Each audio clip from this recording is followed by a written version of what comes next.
What's your definition of well-being? Because I think it's quite important that we're all sort of starting in the same place. Yes, most certainly. You're asking a tough question, because ultimately the notion of well-being and trying to define it has been a philosophical question for well over 2,000 years, and philosophers have been breaking their heads over it. So it's quite a feat if we can actually define it. But I think the definition that we in our field have come around to really liking, and that I follow, it would be well-being would be how we feel about the way our lives are going. And that's obviously from an individual perspective. You can level it up to a community or a society or a business. So that then gets operationalized through a measure such as satisfaction with life. So for the UN World Happiness Report, and more generally in our economic literature, we would then work with data that, or survey data that essentially runs from, on a scale from 0 to 10, Henrietta, how satisfied are you with your life these days? And that would give us the data that comes in. And that's also what we report on in the World Happiness Report. It's a variant of the life satisfaction question that we use there.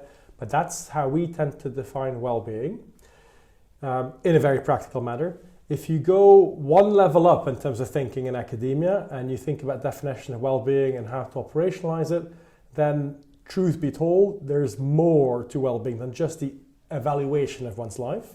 One could also think about the experience of life as you're living it, i.e. the emotional well-being. So then when you ask a question about Henrietta, how happy are you now, or how happy were you yesterday, to take out the timing of the day, that would be affective well-being or emotional well-being, or the absence of negative emotions. So how worried are you, or how stressed are you right now, and how lower that score, the better it is as well. So beyond the evaluative well-being, life satisfaction, the affective well-being, positive emotions or the absence of negative emotions, there's also a third, much less studied, much less measured way of capturing well-being, how we feel about life more generally, which is then often called eudaimonia, a sort of a sense of purpose and worthwhileness in what you're doing in life.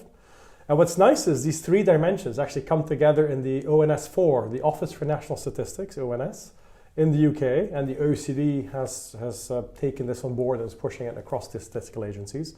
So in terms of measuring general well-being of a population, they start with life satisfaction, then whether you were happy yesterday, whether you were worried or anxious yesterday, and do you find life worthwhile?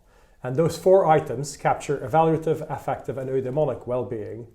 And that's kind of what we have to play with when you think about general well-being. Now, one important point to make is the questions I've just asked and these four items coming together, or these three dimensions, are very much outcome variables. This is what we're sort of aspiring to lead a life and be happy with your life, or be happy while you're living your life, or being happy with the sense of purpose and worthwhileness of it all. Those are outcomes and are very distinct from drivers, which could be income or education or the quality of your social relationships or your health, physical and mental, etc. So I know we're going to get into this more and more, but from the get-go, I want to emphasize the distinction between the outcome variables of well-being, which is what I've just laid out, and distinguish those from the driver elements that I all too often find business leaders in the context of work or policymakers in the context of general well-being not making that clear conceptual distinction.